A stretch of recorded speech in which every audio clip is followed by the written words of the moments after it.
ಮಂಡ್ಯ ಜಿಲ್ಲೆ ಪಾಂಡವಪುರ ತಾಲೂಕು ಚಿನಕುರಳಿ ಹೋಬಳಿ ರಾಗಿಮುದ್ದನಹಳ್ಳಿಯ ಕೃಷಿಕ ದಂಪತಿ ಎಂಪಿ ಜಯರಾಮೇಗೌಡ ಮತ್ತು ಎಂಎಚ್ ಶ್ರೀಮತಿ ಅವರ ಹೊಂಗೆ ಲಕ್ಷ್ಮಿ ಫಾರಂನಲ್ಲಿ ನಡೆದ ಬಾನುಲಿ ಕೃಷಿ ಬೆಳಗು ಕಾರ್ಯಕ್ರಮದ ಬಾನುಲಿ ವರದಿ.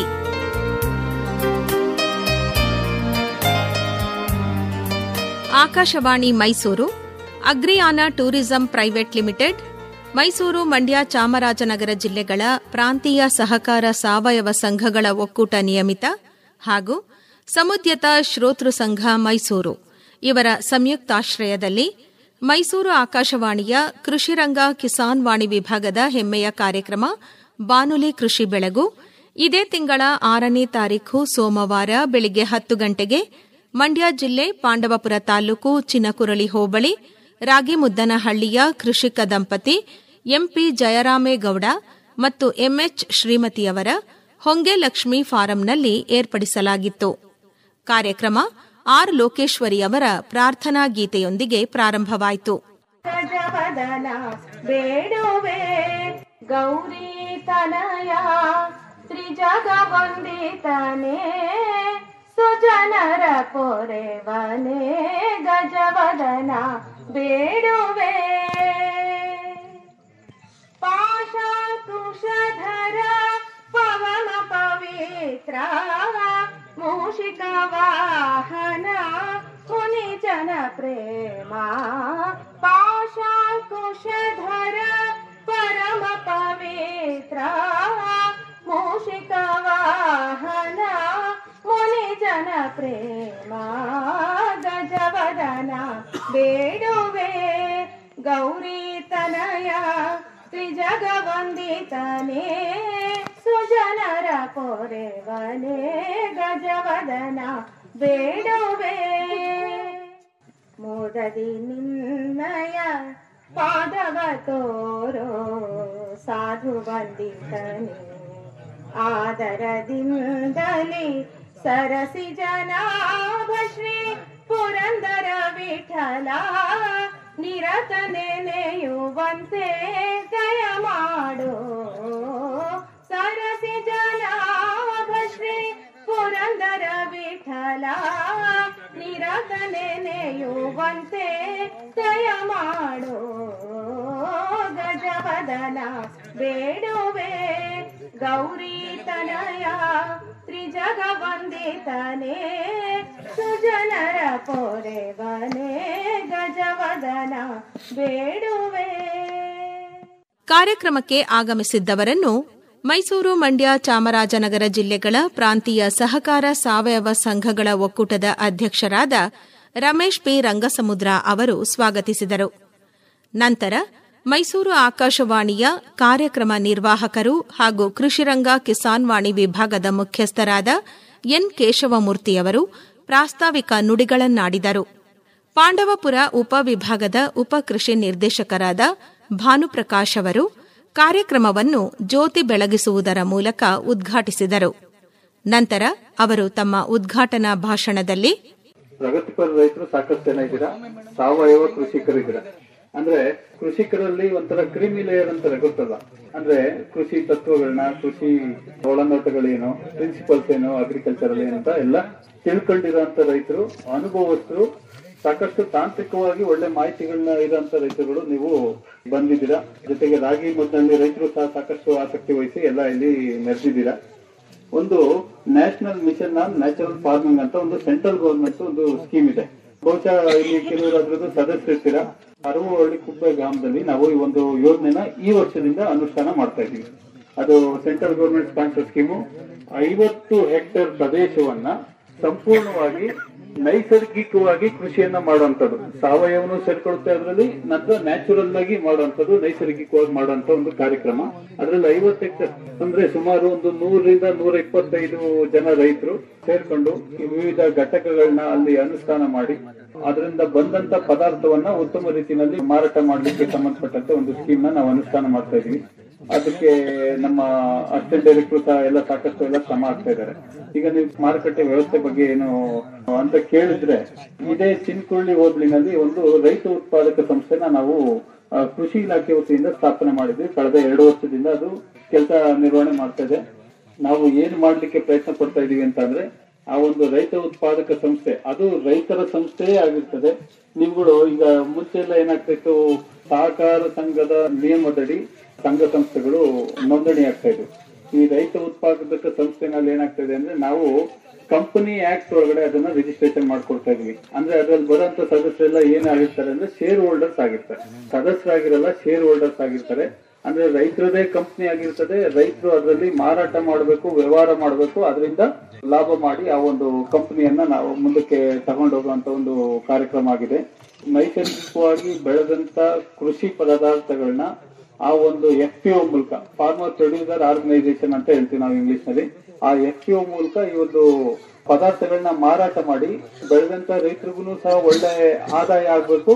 ನಂತರ ಆ ಸಂಸ್ಥೆನೂ ಸಹ ಮುಂದುವರ್ಕೊಂಡು ಒಳ್ಳೆ ಚೆನ್ನಾಗಿ ಕಾರ್ಯನಿರ್ವಹಣೆ ಮಾಡ್ಕೊಂಡು ಹೋಗ್ಬೇಕು ಅನ್ನೋ ಒಂದು ಉದ್ದೇಶದಲ್ಲಿ ಪ್ರಯತ್ನನ ಈ ಮಂಡ್ಯ ಜಿಲ್ಲೆಯಲ್ಲಿ ಮೊಟ್ಟ ಮೊದಲನೇದಾಗಿ ನಾವು ಶುರು ಮಾಡಿದ್ವಿ. ಮುಖ್ಯ ಅತಿಥಿಗಳಾದ ಅಗ್ರಿಯಾನಾ ಟೂರಿಸಂ ಪ್ರೈವೇಟ್ ಲಿಮಿಟೆಡ್ನ ಮುಖ್ಯ ಕಾರ್ಯನಿರ್ವಾಹಕ ಅಧಿಕಾರಿ DN ಹರ್ಷ ಅವರು ಮಾತನಾಡುತ್ತಾ, ಇವತ್ತು ಬದುಕು ಯಾವತ್ತು ಏನಾಗುತ್ತೆ ಅಂತ ಗೊತ್ತಿಲ್ಲ, ಇವಷ್ಟು ದಿವಸ ಚೆನ್ನಾಗಿರ್ಬೇಕು ಹಂಗಂದ್ಬಿಟ್ಟು ಒಂದೇ ತರ ನಾವು ಆರೋಗ್ಯ ಪೂರ್ಣವಾಗಿರಲ್ಲ. ಎಲ್ಲ ನೋಡ್ಬೇಕು ಅನ್ನೋ ಉದ್ದೇಶದಿಂದ ಇವತ್ತು ಟೂರಿಸಂ ಅನ್ನೋದು ಬಿಲಿಯನ್ ಗಟ್ಲೆ ಡಾಲರ್ ರೆವಿನ್ಯೂ ತಂದ್ಕೊಡೋ ಒಂದು ಜಾಬ್ ಆಗಿದೆ. ನಮ್ಮ ಕೇಶಮೂರ್ತಿ ಸರ್ ಹೇಳ್ತಾ ಇರ್ತಾರೆ, ಮೈಸೂರಲ್ಲಿ 1 ತಿಂಗಳು ಹೋಟ್ಲು ರನ್ ಮಾಡೋದು ಸಾಕು, ಒಂದು ವರ್ಷ ಪೂರ್ತಿ ಆದಾಯ ಮಾಡ್ಕೊಳ್ತಾನೆ ಅಂತ. ಇವತ್ತು ಮೈಸೂರು ಹೋಟ್ಲುಗಳಿಗೆ ಬರೋ ಜನ ಗ್ರಾಹಕರುಗಳು ಆಗ್ಲಿ ಸಿಟಿಜನ್ಗಳೇ ಆಗ್ಬೋದು, ಅಲ್ಲಿಂದ ಒಂದು 15-20 ಕಿಲೋಮೀಟರ್, ಒಂದು 50 ಕಿಲೋಮೀಟರ್ ರೇಡಿಯಸ್ ಇರೋ ನಮ್ಮ ಹಳ್ಳಿ ಜಮೀನ್ಗೆ ಯಾಕೆ ಬಂದು ಉಳ್ಕೋಬಾರ್ದು? ಅಲ್ಲಿವರೆಗೂ 4 ಗುಡಿ ಉಳ್ಕೊಳ್ಳೋ ಬದಲು ಇಲ್ಲಿ ನಮ್ಗೆ 40 ಎಕರೆ ಇರುತ್ತೆ, 4 ಎಕರೆ ಇರುತ್ತೆ, 2 ಎಕರೆ ಇರುತ್ತೆ, ಇಡೀ ಬೌಂಡ್ರಿನೇ ಅವ್ರದ್ದು.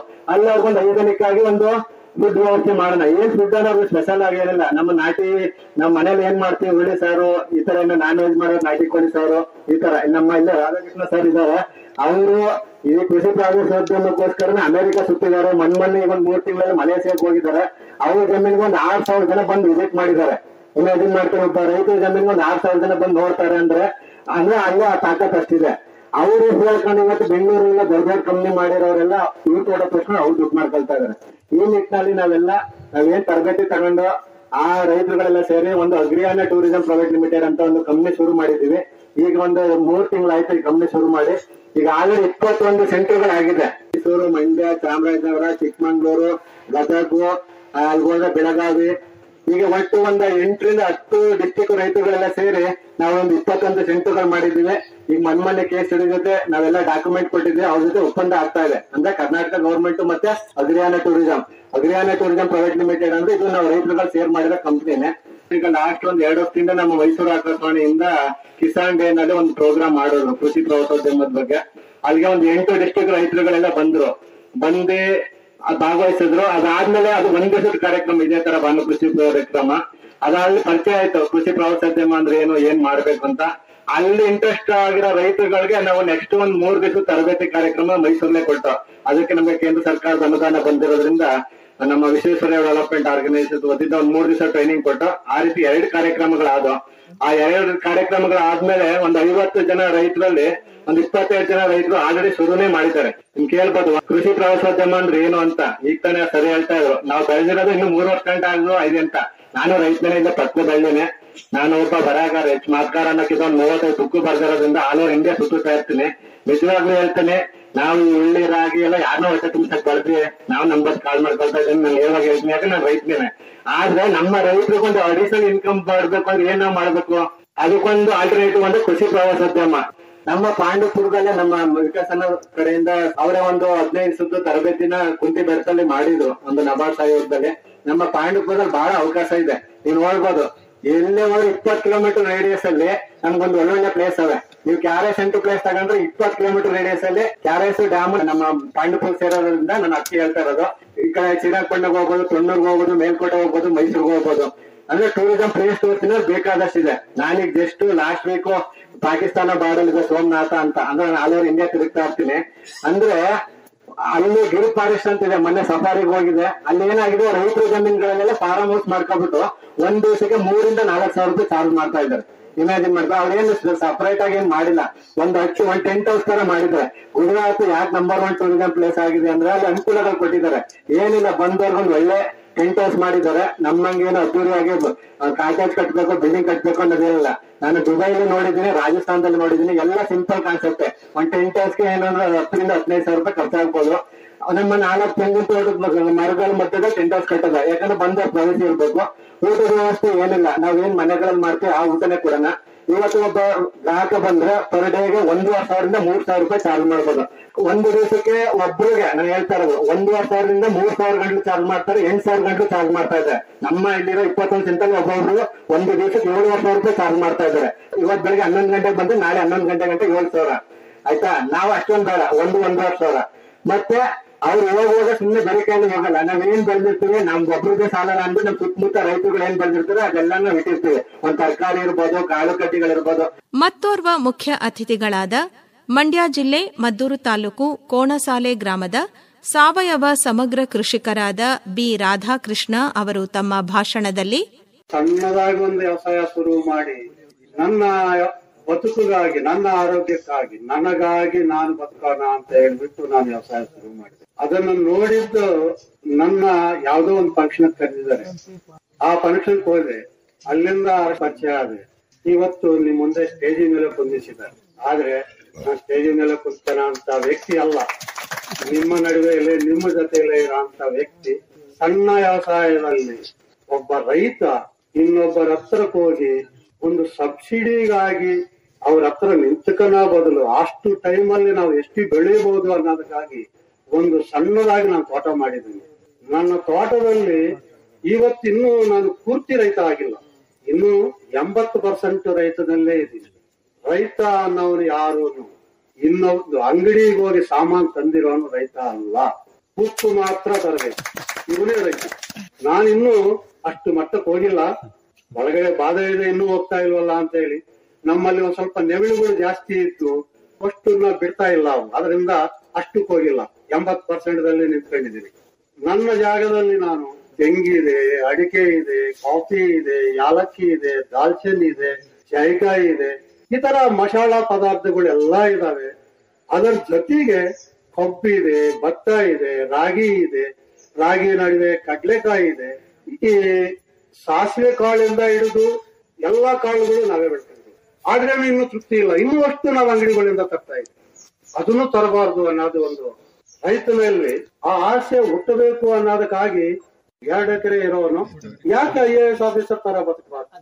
ಯಾಕೆ ನಮ್ಮ ಕೃಷಿ ಅಧಿಕಾರಿಗಳು ಅವ್ರ ತರ ಇನ್ಸೆಟ್ ಹಾಕೊಂಡು ನಾವ್ಯಾಕೆ ಬರ್ಬಾರ್ದು? ಅವರು ನಮ್ಮ ರೈತರ ಮಕ್ಕಳೇ, ನಾನಲ್ಲ ಅಂತ ಹೇಳ್ತಾ ಇಲ್ಲ. ಆದ್ರೆ ಅವ್ರ ತರ ನಾವ್ಯಾಕೆ ರೈತರಿರ್ಬಾರ್ದು? ನಮ್ಮ ಕೇಶವಮೂರ್ತಿ ಅವ್ರಿಗೆ ಒಂದು ಆಸೆ ಇದೆ, ಎಲ್ಲರೂ ಕೋಟ್ ಹಾಕೊಂಡು ಬರ್ತಾರೆ, ನಮ್ಮ ರೈತ ಯಾಕೆ ಕೋಟ್ ಹಾಕೊಂಡು ಹೋಗಲ್ಲ ಅಂತ. ಇದು ಮೊದಲಿಂದಾನು ಅವರಿಗೆ ಮನಸ್ಸಲ್ಲಿದೆ. ಒಂದ್ಸತಿ ಯಾವುದೋ ಒಂದು ಮಾತಿನಲ್ಲಿ ನಮ್ಮೆಲ್ಲರ ಎದುರುಗಡೆ ಇಟ್ಟಿದ್ದಾರೆ. ಅದಕ್ಕೇನು ಮಾಡಿದಾರೆ ಅವರು, ಪ್ರವಾಸೋದ್ಯಮ ಯಾಕೆ ರೈತರು ಅಳವಡಿಸ್ಕೋಬಾರ್ದು, ಈ ಪ್ರವಾಸೋದ್ಯಮದಲ್ಲಿ ರೈತರಿಗೆ ದುಡ್ಡು ಯಾಕೆ ಮಾಡ್ಕೋಬಾರ್ದು ಅನ್ನೋದಕ್ಕಾಗಿ ಅವರು ಒಂದು ತಂಡನ್ನೇ ಶುರು ಮಾಡಿ, ಅದು ವಿಶ್ವೇಶ್ವರಯ್ಯ ಡೆವಲಪ್ಮೆಂಟ್ ಆರ್ಗನೈಸೇಷನ್ ಅವರಿಂದ ಒಂದು 3 ದಿನ ಕಾರ್ಯಕ್ರಮವನ್ನು ಶುರು ಮಾಡಿಸಿ, ಅಲ್ಲಿಂದ ಈ ನಮ್ಮ ಮನೆಯಲ್ಲಿ ನಾನು ಗಂಡ ಹೆಂಡತಿ ಇಬ್ರು ಹೋಗಿದ್ದೀನಿ. 3 ದಿನ ಟ್ರೈನಿಂಗ್ ಕೊಟ್ಟಿದ್ದು. ಹೌದೇ, ಇಂಡಿಯಾದಲ್ಲಿ ಯಾರ್ಯಾರು ಅಗ್ರಿ ಟೂರಿಸಂ ಮಾಡಿದ್ದಾರೆ, ಅಂದ್ರೆ ವ್ಯವಸಾಯದಲ್ಲಿ ಟೂರಿಸಂ ಮಾಡಿದ್ದಾರೆ ಅನ್ನೋದಕ್ಕಾಗಿ ಮಹಾರಾಷ್ಟ್ರದಲ್ಲಿ ಪಾಂಡುರಂಗ ತವರೆ ಅಂತ ಇದ್ದಾರೆ.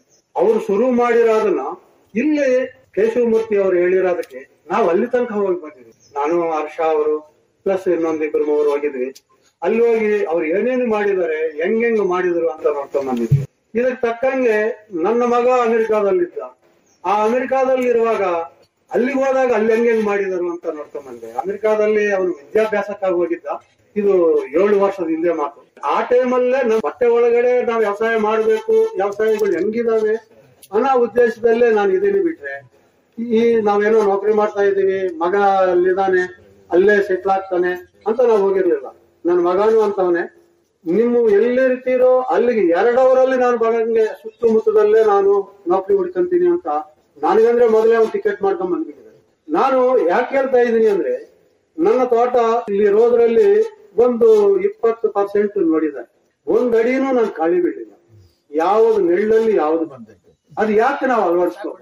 ನಾವು ರೈತರು ನಾವು ಬೆಳೆದಂತ ಪದಾರ್ಥಗಳನ್ನು ನಾವೇ ಯಾಕೆ ಸೇಲ್ ಮಾಡಬಾರ್ದು? ಯಾಕ ಬೆಳೆ ಮಾಡ್ತಾ ಇದೀವಿ ನಾವು. ಈ ಯಾಕ ಬೆಳೆನಲ್ಲಿ ಕಬ್ಬು ಭತ್ತ 2 ಆಗ್ತಾ ಇದೆ. ನಾನು ಹೇಳೋದು ಬಹುಬಳ್ಳಿಗಳು ಯಾಕೆ ಮಾಡಿ ಸಮಗ್ರ ವ್ಯವಸಾಯ ಯಾಕೆ ಮಾಡಲ್ಲ? ಈಗ ಜಯರಾಮೇಗೌಡರು ಮಾಡಿದ್ದಾರೆ, ಇದರಲ್ಲಿ ಮೀನು ಬೆಳೆಸ್ತಾ ಇದ್ದಾರೆ, ಕೋಳಿ ಬೆಳೆಸ್ತಾ ಇದ್ದಾರೆ, ಜೊತೆಗೆ ವ್ಯವಸಾಯ ಮಾಡ್ತಾ ಇದ್ದಾರೆ. ಇದರಲ್ಲೇ ಇನ್ನೂ ಬೇಕಾದಷ್ಟು ಅಳವಡಿಸ್ಬೇಕು. ನಾನು ಇವತ್ತು ಒಂದು 45 ಎಕರೆ ಇರೋಂತ ಒಂದು ರೈತನ ಕುಟುಂಬದಲ್ಲಿ ನಾನು ಹುಟ್ಟು ಏನೂ ಇಲ್ದಂಗೆ ಖಾರದ ಪುಡಿ ಹಾಕೊಂಡು ಊಟ ಮಾಡಿದ್ದ ಅಂತ ನಾನು ಇವತ್ತು ಮತ್ತೆ ನಿಮ್ ಮುಂದೆ ಎಲ್ಲರಗಡೆ ನಿಂತಿದ್ದೀನಿ ಅಂದ್ರೆ ಎಷ್ಟು ಕಷ್ಟ ಅನುಭವಿಸಿರ್ತೀನಿ ಅನ್ನೋದು ಒಂದು ಮನಸ್ಸಲ್ಲಿ ಯೋಚನೆ ಮಾಡ್ತೀನಿ.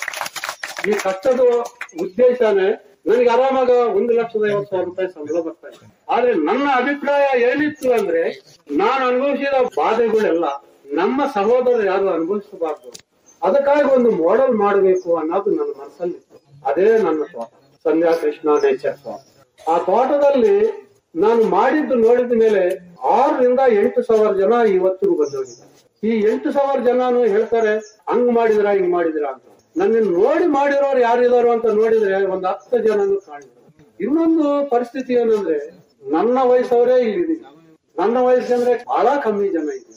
ಕಾರಣಗಳು ಏನನ್ನೋದು ನನಗೆ ಅರ್ಥ ಇಲ್ಲ.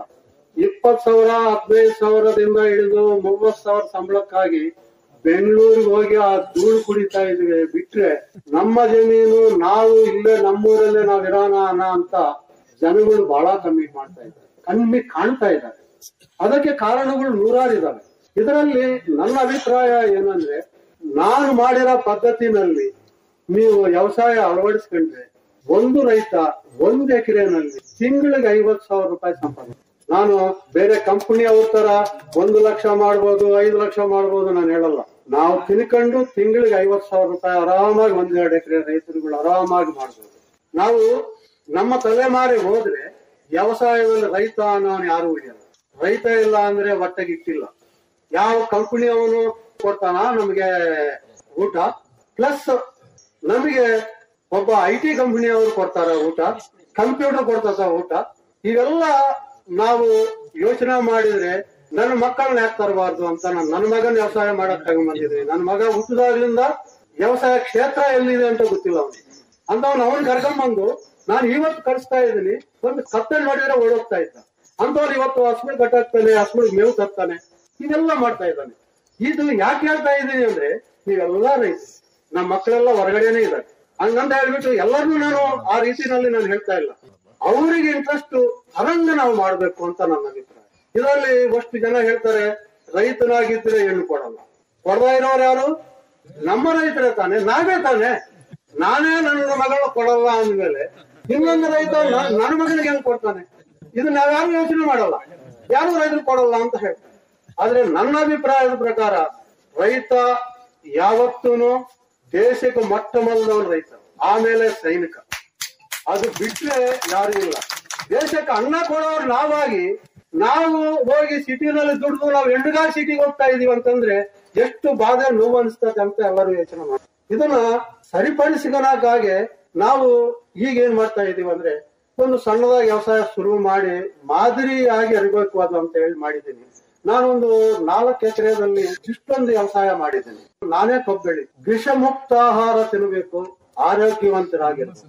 ನಾವು ರಾಸಾಯನಿಕದಲ್ಲಿ ಬೆಳೆದು ಆಯುರ್ವೇದಕ್ಕೆ ನಿಧಾನಕ್ಕೆ ತಗೊಂಡು ಹೋಗ್ತಾ ಇದ್ದಾರೆ. ನಮ್ಗೆ ಹಾಸ್ಪಿಟಲ್ ಅವರು ಅವರೇ, ರಸಗೊಬ್ಬರದವರು ಅವರೇ, ಸೀಡ್ಸ್ ಕಂಪನಿಯವರು ಅವರೇ, ಎಲ್ಲವರು ಅವರೇ. ಅಂದ್ರೆ ಹೆಸರುಗಳು ಮಾತ್ರ ಚೇಂಜ್ ಅಷ್ಟೇ. ಆ ಮಾಫಿಯಾದಲ್ಲಿ ನಾವು ಹೋಗಿದ್ದೀವಿ. ಈಗ ಅದೇ ತರ ಆರ್ಗಾನಿಕ್ ಗೊಬ್ಬರಗಳು ಒಪ್ಕೊಂಡವೆ, ಅದೇ ತರ ಉಟ್ಕೊಂಡವೆ. ಅಂದ್ರೆ ನಾನು ನಮ್ಮ ಜಮೀನಿಂದ ಹೊರಗಡೆಯಿಂದ ಯಾವ್ದು ತಂದಾಕದ್ ಬೇಡ, ನಮ್ಮ ಜಮೀನಲ್ಲಿರೋದ್ರಿಂದಾನೇ ನಾವು ಗೊಬ್ಬರ ಕನ್ವರ್ಟ್ ಮಾಡ್ಕೊಳ್ಳೋಣ. ನಮ್ಮ ಜೊತೆಗೆ ಹಸುಗಳಿರ್ಬೇಕು, ಕೋಳಿಗಳಿರ್ಬೇಕು, ನಾಯಿಗಳಿರ್ಬೇಕು, ಬೆಕ್ಕುಗಳಿರ್ಬೇಕು, ಮೀನ್ ಸಾಕಬೇಕು. ಇವೆಲ್ಲ ನಮ್ಮಲ್ಲಿ ಪ್ರತಿ ಒಬ್ಬರು ಅಮರ್ಸಿಕೊಂಡ್ರೆ ಈಗ ನನಗೆ ಹಾಲಿನಲ್ಲಿ ತಿಂಗಳಿಗೆ 20,000 ರೂಪಾಯಿ ದುಡ್ಡು ಬರ್ತದೆ. ಮನೆ ಹತ್ರ ಇರೋದು 3 ಹಸುಗಳು. ನಮ್ ತರ ಇರೋದ್ರೆ ನಾನು ತುಪ್ಪ 2,500 ರೂಪಾಯಿ ಮಾಡ್ತೀನಿ. ಇದರಲ್ಲಿ ಯಾರೇ ನಂಬ್ತೀರಾ? 2,500 ರೂಪಾಯಿ ತುಪ್ಪ ನಮ್ದು. ತೋಟಕ್ಕೆ ಬಂದು ನೋಡಿ ತಗೊಳ್ಳಿ ಅಂತ ನಾನು ಹೇಳೋದು. ಕಬ್ಬು ನೀವೆಲ್ಲ ಬೆಲ್ಲ ಆಡ್ತೀರಾ, 40 ರೂಪಾಯಿ ಕೊಡ್ತೀರಾ. ನಾನು ಎಷ್ಟು ಕೊಡ್ತೀನಿ ಗೊತ್ತಾ? 100 ರೂಪಾಯಿ. ಬೇಕಾದ್ರೆ ತಗೋಬೋದು, ಬೇಡ ಅಂದ್ರೆ ಹೋಗಪ್ಪ. ನನ್ನಲ್ಲಿ ಅದೇನು ಮುಲಾಜೇನಿಲ್ಲ. ಅಕ್ಕಿ 100 ರೂಪಾಯಿ ಮಾರ್ತೀನಿ ನಾನು. ನೀವು ಬೇಕಾದ್ರೆ ನಮ್ಮ ಮನೆ ಹತ್ರ ಬಂದು ನೋಡ್ರಿ, ಎಲ್ಲ ಇದೆ. ಅರ್ಶನ್ ಕೊಡಿ 200 ರೂಪಾಯಿ ಮಾರ್ತೀನಿ. ಇವೆಲ್ಲ ಯಾಕೆ ಹೇಳ್ತಾ ಇದೀನಿ ಅಂದ್ರೆ ನಾವು ಒಂದು ಐಟಮ್ ಬೆಳೆದು ಮಿಕ್ಕಿದ್ದು ಐಟಮ್ಗಳೆಲ್ಲ ಅಂಗಡಿಯಿಂದ ತರಾಸರಿಗೆ ನಾವು ಕೊಟ್ಟಿರೋದು ಒಂದು ಕ್ವಿಂಟಾಲ್ ಅಕ್ಕಿ 1500 ರೂಪಾಯಿದಿಂದ 2300 ರೂಪಾಯಿ ತನಕ ಕೊಡ್ತಾ ಇದ್ದೀವಿ.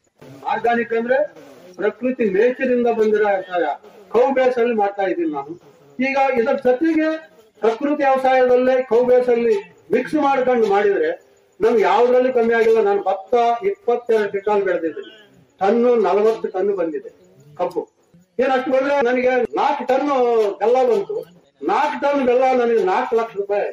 ನಾನು ನಮ್ಮ ಮನೆಗೆ ಇಟ್ಕೊಂಡು 4 ಲಕ್ಷ ರೂಪಾಯಿ ನಾನು ಬೆಲ್ಲ ಮಾರಿದ್ದೀನಿ. ಇದನ್ನು ರೈತರೆಲ್ಲ ಯೋಚನೆ ಮಾಡಿದ್ರೆ ಅದು ನಮ್ಮ ಮನೆ ಬಾಗಿಲು ತಂದ್ಕೋಬಹುದು ಅನ್ನೋದೇ ಅಗ್ರಿಯಾನ. ಆ ಅಗ್ರಿಯಾನ ಇಂದ ಈ ರೈತರಿಗೆ ಒಳ್ಳೇದಾಗ್ಬೇಕು. ಒಂದು ಊರಲ್ಲಿ ಕನಿಷ್ಠ ಒಂದು ರೈತ ಆ ತರ ಮುಂದೆ ಬಂದು ಅವ್ರ ಜಮೀನಲ್ಲಿ 2-3 ರೂಮ್ ಮಾಡಿದ್ರೆ ತಿಂಗಳಿಗೆ ಒಂದು 20 ಜನ ಬಂದ್ರೆ ಆ ರೀತಿ 6 ತಿಂಗಳಲ್ಲಿ 1000 ಜನ ಬರೋದಂತೂ ಖಂಡಿತ ಅಂತ ಹೇಳ್ತೀನಿ.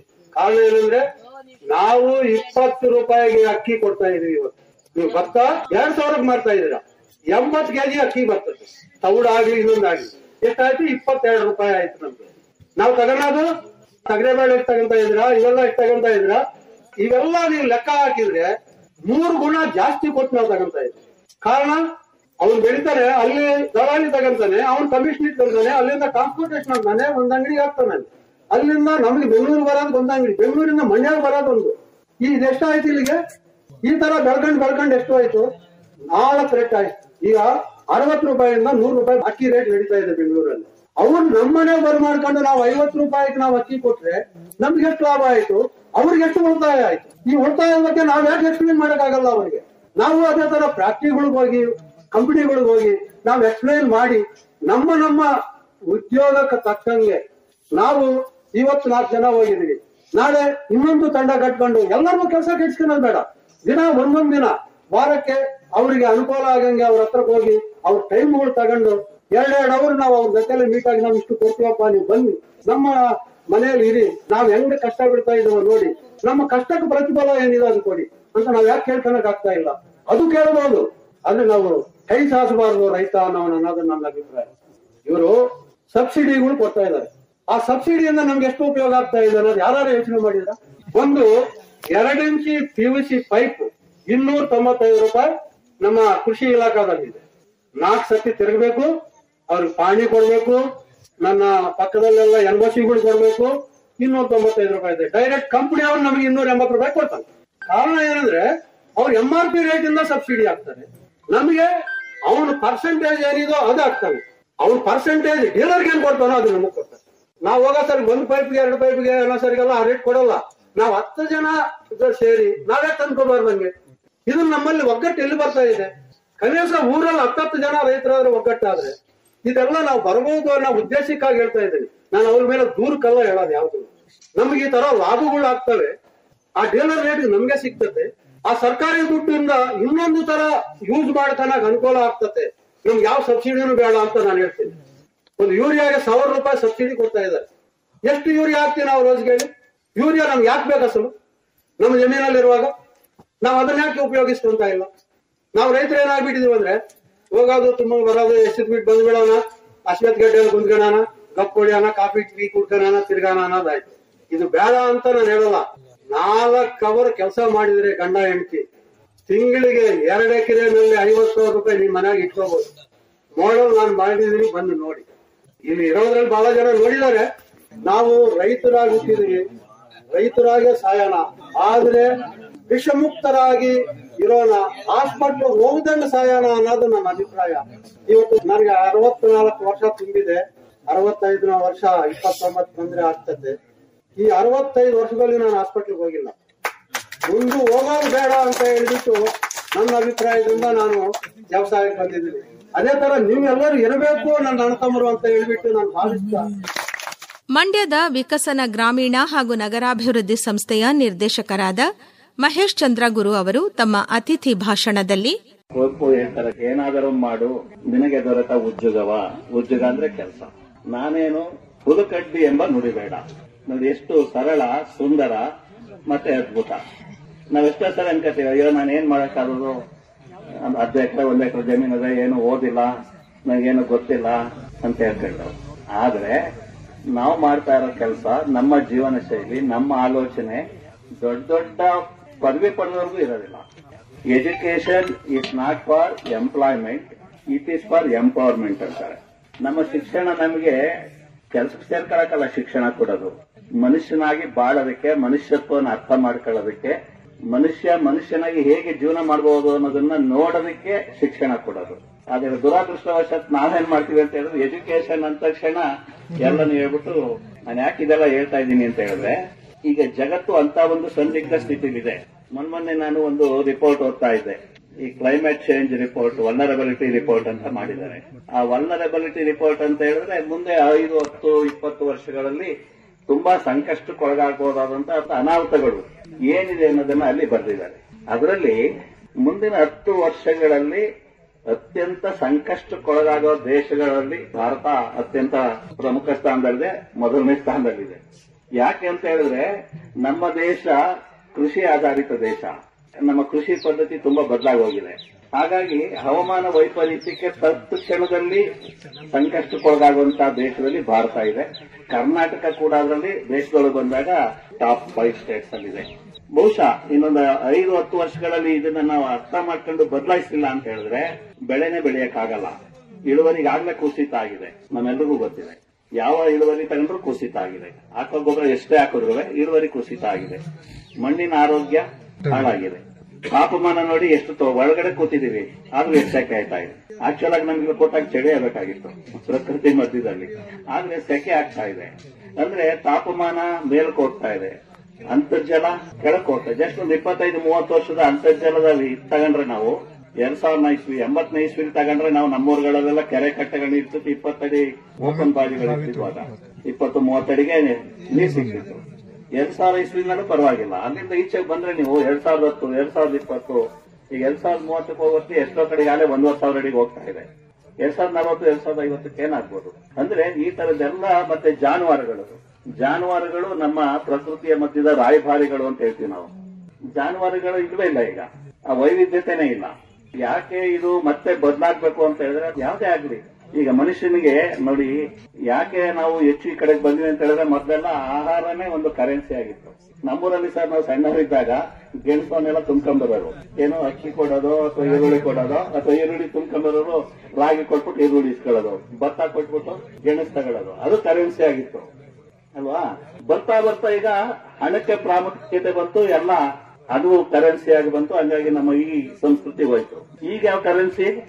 ಈಗ ಎಲ್ಲ ಮೊಬೈಲ್ ಕರೆನ್ಸಿ ಬಂದಿದೆ ಈಗ ಅಲ್ವಾ. ಈಗ ಹಣಕ್ಕೆ ಏನು ಇದಿಲ್ಲ, ಈಗ ಈ ಟ್ರಾನ್ಸ್ಫರ್ ಬಹುಶಃ ಇನ್ನೊಂದು 10 ವರ್ಷಕ್ಕೆ ಮತ್ತೇನ್ ಬರುತ್ತೋ ಗೊತ್ತಿಲ್ಲ. ಅಂದ್ರೆ ಎಲ್ಲರೂ ಅಲ್ಲಿಗೆ ಕೇಂದ್ರಿತ ಆಗ್ತಾ ಹೋಗ್ತೀವಿ, ಅಲ್ಲಿಗೆ ಪೊಸಿಷನ್ ತಗತ್ತೀವಿ ನಾವು. ಅಂದ್ರೆ ಇಲ್ಲಿ ನಾನು ಹೇಳೋದು ಕೃಷಿ ಆಗ್ಲಿ ಕೈಗಾರಿಕೆ ಆಗ್ಲಿ ಯಾವುದುವೆ ತುಂಬಾ ಸ್ವಾರ್ಥ ಅಥವಾ ಬರೀ ಲಾಭ ಹಣಕ್ಕೆ ಅಂತ ನಾವು ಫೋಕಸ್ ಮಾಡಬಾರ್ದು. ಅದು ಮನುಷ್ಯ ಕುಲಕ್ಕೆ ಸಂಚಕಾರ. ಇವತ್ತು ನಾವು ಉದಾಹರಣೆಗೆ ಕೃಷಿ ನಮಗೆ ತುಂಬಾ ಸುಸ್ಥಿತ ಹೋಗಿದೆ ಅಂತ ಹೇಳ್ಬಿಟ್ಟು ಮುಂದೆ ಇಟ್ಕೊಂಡು ಎಲ್ಲರೂ ಬರೀ ದುಡ್ಡನ್ನೇ ಇಟ್ಕೊಂಡು ಯೋಚನೆ ಮಾಡಿದ್ರೆ ನಾಳೆ ನಮ್ಮನ್ನು ಉಳಿದವರೆಲ್ಲ ಬೈತಾರೆ. ಈಗ ನಾವೇನು ಅವ್ರಿಗೆ ಹೇಳ್ತಾ ಇದ್ದೀವೋ ಅಂದ್ರೆ ನಮ್ಮ ಉದ್ದೇಶ ಏನಂತಾರೆ, ಕೃಷಿ ಸಂಸ್ಕೃತಿನೇ ಅದು. ಮನುಕುಲದ ಉಳಿವಿಗಾಗಿರುವಂತಹ ಒಂದು ವ್ಯವಸ್ಥೆನ ಕಾಪಾಡೋದು ನಾವು ಹೇಳಿದಲ್ಲ ರಾಯಭಾರಿಗಳು ನಾವು. ಆದ್ರೆ ದುರಾದೃಷ್ಟವಶಾತ್ ನಮ್ಮ ಪರಿಕಲ್ಪನೆ ಅರ್ಥ ಮಾಡ್ಕೊಳ್ಳೋದಿದೆಯಲ್ಲ, ಅದು ತುಂಬಾ ಒಂಥರ ಎಲ್ಲ ಹಣದ ಕೇಂದ್ರೀಕೃತವಾಗಿ ಯೋಚನೆ ಮಾಡ್ತೀವಿ. ಬೇಕು ಹಣ, ಯಾಕಂದ್ರೆ ಈಗ ಆಗಿರೋದ್ರಿಂದ ಹಣ ಬೇಕು ಅಂತ ಹೇಳ್ತಾ ಇದೀವಿ. ಬಹುಶಃ 10-20 ವರ್ಷ ಅವರೇ ಹಣ ಇಷ್ಟು ಪ್ರಾಮುಖ್ಯತೆ ಪಡೀತೆ ಅಂತ ಗೊತ್ತಿಲ್ಲ. ಈಗಲೇ ಕಡಿಮೆ ಆಗ್ತದೆ ನೋಡಿ. ತುಂಬಾ ಎತ್ತರಕ್ಕೆ ಹೋದವರೆಲ್ಲ ಈಗ ಹಳ್ಳಿ ಹುಡುಕೊಂಡ್ಬರ್ತಾರೆ. ಯಾಕೆ ಕೃಷಿ ಪ್ರವಾಸೋದ್ಯಮದ ಬಗ್ಗೆ ಮಾತಾಡ್ತೀವಿ ಈಗ ನಾವು. ಹೋಗಿ ಬೆಂಗಳೂರಲ್ಲೋ ಇನ್ನೊಂದರಲ್ಲೋ ITC ದೊಡ್ಡ ಇರ್ಬೋದಾಗಿತ್ತಲ್ಲ, ಕೃಷಿ ಪ್ರವಾಸೋದ್ಯಮದ ಬಗ್ಗೆ ಯಾಕೆ ಮಾತಾಡ್ತೀವಿ? ಯಾಕೆಂದ್ರೆ ಒಂದು ಹಂತಕ್ಕೆ ತಲುಪಿದ್ಮೇಲೆ ಅವ್ರಿಗೂ ಗೊತ್ತಾಗದೆ ಇಲ್ಲೇ ಇರೋದು ಮಣ್ಣಲ್ಲೇ ಇರೋದು ನಂಗೆ ಋಣ ಗುಣ ಎಲ್ಲ ಅಂತ ವಾಪಸ್ ಬರ್ತಾರೆ. ಬಹುಶಃ ನಾವು ಈ ಸುಸ್ಥಿರ ಕೃಷಿ ಅಥವಾ ಸುಸ್ಥಿರ ಅಭಿವೃದ್ಧಿಯ ಪರಿಕಲ್ಪನೆನೇ ನಾವು ಅರ್ಥ ಮಾಡ್ಕೋಬೇಕು. ಅಭಿವೃದ್ಧಿ ಅಂದ್ರೆ ಬರೀ ಸುಮ್ಮನೆ ಈಗ ನಾವು ರೈತರು ಎಲ್ಲಂತ ಸುಮ್ಮನೆ ಕಟ್ಬಿಟ್ಟು ಕಾರಲ್ಲಿ ಓಡಾಡೋದೇ ಅಭಿವೃದ್ಧಿ ಅಂತ ಕರ್ತೀವ. ಏನ್ ಹೇಳ್ತಾರೆ, ಇಡೀ ಜಗತ್ತಿನ ಜೀವನಾಧಾರಗಳು ನೈಸರ್ಗಿಕ ಸಂಪನ್ಮೂಲಗಳು 4 ಅಂತ ಹೇಳ್ತಾರೆ. ಒಂದು ಮಣ್ಣು, 2 ನೀರು, 3ನೇದು ಅರಣ್ಯ ಅಥವಾ ಹಸಿರು, 4ನೇದು ಜೀವ ವೈವಿಧ್ಯತೆ ಅಂತ. ಇವು 4 ಇಲ್ಲದೆ ಒಬ್ಬನು ಉಳಿಲಾರ ಒಂದು ದೇಶನೂ ಉಳಿಯಲ್ಲ. ಎಲ್ಲ ಕೈಗಾರಿಕೆಗಳು ಏನೇ ಇರ್ಬೋದು, ಎಲ್ಲದರ ಮೂಲ ಇದೇನೆ. ಮಣ್ಣಿನಿಂದ ಬರುವಂತದ್ದು, ನೀರಿನಿಂದ ಇರುವಂತದ್ದು, ಜೀವ ವೈವಿಧ್ಯತೆಯಿಂದ ಇರುವಂತದ್ದು, ಹಸುರಿ ಕಣ್ಣಿ, ಇಲ್ಲಿಂದನೇ ಇಡೀ ಎಲ್ಲ ಇಂಡಸ್ಟ್ರಿಗಳಿರ್ಬೋದು, ಆರ್ಥಿಕತೆ ಇರ್ಬೋದು, ನಮ್ಮೂರಿರ್ಬೋದು. ನಮ್ಮೂರವರೆಲ್ಲ ಇವತ್ತು ಬೆಂಗಳೂರು ವಲಸೆ ಹೋಯ್ತಾವ್ರಂದ್ರೆ ಇವ್ 4 ಹಿಂದೆ ವರ್ಷ ಅಲ್ಲಿ ಹೋಯ್ತಾವ್ರು. ಕುರಿ ಮೇಯ್ಸಕ್ಕೆ ಗೋಮಾಳನೇ ಇಲ್ಲ. ಈಗ ಯಾರು ಮೇಯ್ಸಕ್ಕೆ ಇರಲ್ಲ, ಹುಡುಗಿ ಹೋಯ್ತಾನೆ. ಅಥವಾ ಭೂಮಿಯಲ್ಲಿ ಆರೋಗ್ಯನೂ ಇಲ್ಲ, ನೀರು ಸಿಗಲ್ಲ, ಅಲ್ಲಿಗೆ ಹೋಗ್ತಾರೆ. ಈ 4 ಜೀವನಾಧಾರಗಳು ಅಂತ, ಈ 4ನ್ನ ಸುಸ್ಥಿರವಾಗಿಟ್ರೆ ಜಗತ್ತು ಸುಸ್ಥಿರವಾಗಿ ಸ್ವಾವಲಂಬಿಯಾಗಿರುತ್ತೆ. ಈ ತರ ಕೆಲವು ದೃಷ್ಟಿಕೋನಗಳನ್ನ ಇಟ್ಕೊಂಡು ನಾವು ಕೆಲಸ ಮಾಡೋಣ. ಇನ್ನುವೆ ನೀವಿರುವಂತದ್ದು ಒಂಥರ ಎಲ್ಲರೂ ಇಲ್ಲಿ ಆದರ್ಶಗಳು, ಎಲ್ಲ ಹೋಗ್ತಾ ಇರುವಾಗ ಅದ್ರ ಮಧ್ಯದಲ್ಲಿ ನಾವು ಒಂಥರ ಮುನಿಗಳ ತರ, ತಪಸ್ವಿಗಳ ತರ ಇಲ್ಲ ಹಿಂಗಿದೆ ಅಂತ ಹೇಳಿ ಹೊರಟಿದ್ದೀವಿ. ನಿಮಗೆ ದೊಡ್ಡ ಅಭಿನಂದನೆಗಳು. ಈ ದಿಕ್ಕಿನಲ್ಲಿ ಇನ್ನೂ ತುಂಬಾ ಕೆಲಸಗಳು ನಾವೆಲ್ಲ ಸೇರಿ ಮಾಡಬೇಕಾಗಿದೆ. ಒಟ್ಟಿಗೆ ಸೇರಿ ಕೆಲಸ ಮಾಡೋಣ. ಒಂದು ಪರ್ಯಾಯವನ್ನ ಸೃಷ್ಟಿ ಮಾಡೋಣ. ಎಲ್ಲವೂ ಪರ್ಯಾಯಗಳು ಆಗ್ಬೇಕೀಗ. ಕೆಟ್ಟೋಗಿದೆ, ಡಿಟಾಕ್ಸಿಕೇಶನ್ ಅಂತೀವಲ್ಲ, ಶುದ್ಧೀಕರಣ ಮಾಡಬೇಕು ಅಂತ. ಹಂಗೆ ನಾವೆಲ್ಲ ಸೇರಿ ಇಡೀ ವ್ಯವಸ್ಥೆನ ಶುದ್ಧೀಕರಣ ಮಾಡಿ ಮತ್ತೆ ಎಲ್ಲರೂ ಆರೋಗ್ಯಕರವಾಗಿ ಬದುಕುವಂತ ಒಂದು ವ್ಯವಸ್ಥೆ ಮಾಡೋಣ ಅಂತ ಹೇಳ್ತಾ ನನ್ನ ಮಾತು ಮುಗಿಸ್ತೀನಿ. ಮತ್ತೋರ್ವ ಮುಖ್ಯ ಅತಿಥಿಗಳಾದ ಮೈಸೂರಿನ ಸಮುದ್ಯತ ಶ್ರೋತೃ ಸಂಘದ ಅಧ್ಯಕ್ಷರಾದ ಕಣ್ಣೂರು ವಿ ಗೋವಿಂದಾಚಾರಿ ಅವರು ತಮ್ಮ ಅತಿಥಿ ಭಾಷಣದಲ್ಲಿ, ಬಂಧುಗಳೇ, ಕೃಷಿಯಿಂದ ಎಲ್ಲರ ಬದುಕು ಬೆಳಗ್ತಾ ಇದೆ. ಇದು ಸಾಧನ ಸಮಾವೇಶ ಅಂದ್ರೂ ತಪ್ಪಾಗಲ್ಲ. ಅಲ್ಲಿ ಮಾತೇ ಸಾಧನ ಆಗಿರಲ್ಲ, ಸಾಧನೆ ನಮ್ಮನ್ನೆಲ್ಲ ಮಾತಾಡ್ತಾ ಇರುತ್ತೆ. ಇಷ್ಟು ಸಾಧಕರನ್ನ ಆಕಾಶವಾಣಿ ಸುಮ್ಮನೆ ಬಿಡುತ್ತಾ? ಅವ್ರನ್ನ ಸನ್ಮಾನ ಮಾಡಿದ 90 ವರ್ಷಕ್ಕೆ ಆ ಇಬ್ರು ಮಹಿಳೆಯರು ಇವತ್ತು ವೇದಿಕೆಯಲ್ಲಿದ್ದಾರೆ. ಮಹೇಶ್ ಚಂದ್ರಗೂರ್ ಅವರು ಸನ್ಮಾನಿತರಾಗಿದ್ದಾರೆ. MS P ರಂಗಸಮುದ್ರ ಅವರಿದ್ದಾರೆ.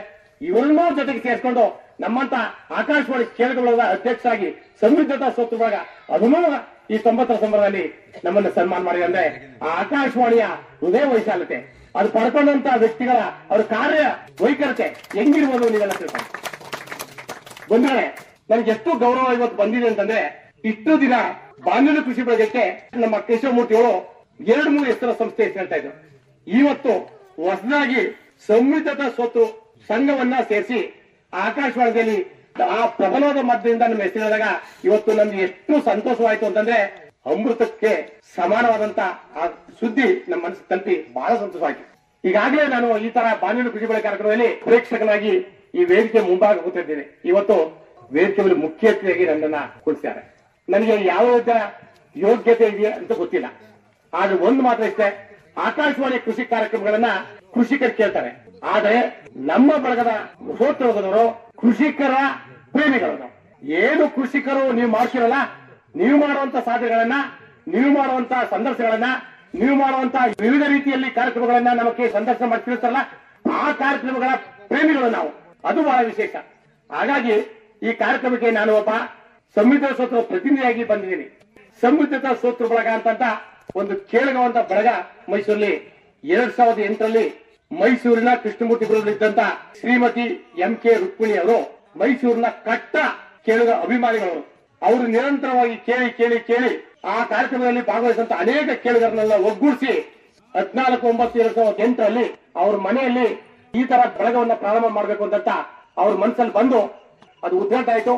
ಅಂದು ಉದ್ಘಾಟನೆಯಾದಂತಹ ಕಾರ್ಯಕ್ರಮ ಇವಾಗ ನಿರಂತರವಾಗಿ ಕೇಳುಗರ ಬಳಗದಲ್ಲಿ 100ಕ್ಕೂ ಹೆಚ್ಚು ಬಳಗದ ಸದಸ್ಯರನ್ನ ಹೊಂದ್ಕೊಂಡು ಇವತ್ತು ಕಾರ್ಯ ಮಾಡ್ತಾರೆ. ಆ ಬಳಗದಲ್ಲಿ ಅನೇಕ ಕೃಷಿಕರು ಇದ್ದಾರೆ. ಬೆಂಗಳೂರಿನ ಕರ್ನಾಟಕ ರಾಜ್ಯ ಸಹಕಾರಿ ಸಾವಯವ ಉತ್ಪನ್ನಗಳ ಮಾರಾಟ ಮಹಾಮಂಡಳದ ಅಧ್ಯಕ್ಷರಾದ EN ಉಮೇಶ್ ಅವರು ತಮ್ಮ ಅಧ್ಯಕ್ಷೀಯ ಭಾಷಣದಲ್ಲಿ, ವಿಶೇಷ ಏನು ಅಂತಂದ್ರೆ, ನಾವು ಜೀವನದಲ್ಲಿ ಸಾವಯವಕ್ಕೆ ಅಳವಡಿಸ್ಕೋಬೇಕು ಅಂತ ಎಷ್ಟೇ ಏನೇ ಹೇಳಿದ್ರೆ ಎಲ್ಲ ಒಂದೊಂದು ರೀತಿ ಬೇರೆ ಬೇರೆ ಆಗಿತ್ತು. ಟೋಟಲ್ ರಿಸಲ್ಟ್ ಬಂದು ನಾವು ಸಾವಯವಕ್ಕೆ ಕನ್ವರ್ಟ್ ಆಗಬೇಕು. ನಮ್ಮ ಭವಿಷ್ಯ ಮತ್ತು ಆರೋಗ್ಯ ಹಿತದೃಷ್ಟಿಯಿಂದ ನಾವು ಸಾಯಕ್ಕೆ ಹೋಗ್ಬೇಕು. ಮತ್ತೆ ಇಲ್ಲಿ ಜೇನು ಕೃಷಿ ಮತ್ತು ಹೈನುಗಾರಿಕೆ ಸಮಗ್ರ ಕೃಷಿ ಮಾಡುವ ಮೂಲಕ ರೈತರ ಶಕ್ತಿಯನ್ನು ಹೆಚ್ಚಿಸಬೇಕು ಅಂತ ತಮ್ಮಲ್ಲಿ ಕಳಕಳಿಯಿಂದ ಪ್ರಾರ್ಥಿಸ್ಕೊಳ್ತಾ ಇದ್ದೀನಿ. ನೋಡಿದ್ರೆ ಅಸಂಬ್ಲಿ ನೋಡಿದ್ರೆ ಈ ಗೊಬ್ಬರಕ್ಕೆ ಎಷ್ಟು ಸಿಗ್ತಾ ಇದ್ದಾರೆ ಅಂತ, ಅದ್ರ ಬಗ್ಗೆ ಯಾರು ಹೇಳ್ತಾಳ. ಗೊಬ್ಬರ ಬೇಕಿಲ್ಲ ನಮ್ಗೆ, ಸಾವಯವಕ್ಕೆ ಹೋಗ್ಬೇಕನ್ನೋ ಒಬ್ಬರು ಇಲ್ಲ. ಅವ್ರಿಗೆ ಕೆಮಿಕಲ್ ಮಾಫಿಯ ಅಷ್ಟು ಬಿಟ್ರೆ ರೈತ ಬದುಕೋದೇನೋ ಉದ್ಧಾರ ಆದ್ರೇನು, ಅದು ಅವಶ್ಯಕತೆ ಇಲ್ಲ.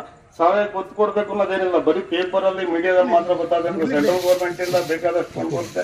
ನಮ್ದು ಸಾವಯವ ಕಾರ್ಯಕ್ರಮ ಮಾಡಿ ಫಂಡ್ ಎಲ್ಲ ರಿಲೀಸ್ ಆಯ್ತು.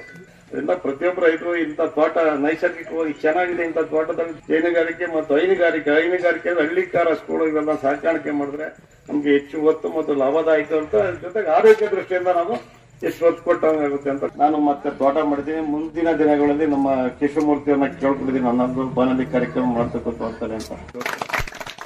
ಕಾರ್ಯಕ್ರಮದ ಮುಖ್ಯ ಆಕರ್ಷಣೆಯಾಗಿದ್ದು ಕೃಷಿ ರತ್ನ ಪ್ರಶಸ್ತಿ ಪ್ರದಾನ. ಈ ಬಾರಿಯ ಕೃಷಿ ರತ್ನ ಪ್ರಶಸ್ತಿಯನ್ನು ರಾಗಿಮುದ್ದನಹಳ್ಳಿಯ ಕೃಷಿಕ ದಂಪತಿ MP ಜಯರಾಮೇಗೌಡ ಮತ್ತು MH ಶ್ರೀಮತಿ ಅವರಿಗೆ ಅವರ ವಿಶೇಷ ಕೃಷಿ ಸಾಧನೆಗಾಗಿ ನೀಡಲಾಯಿತು.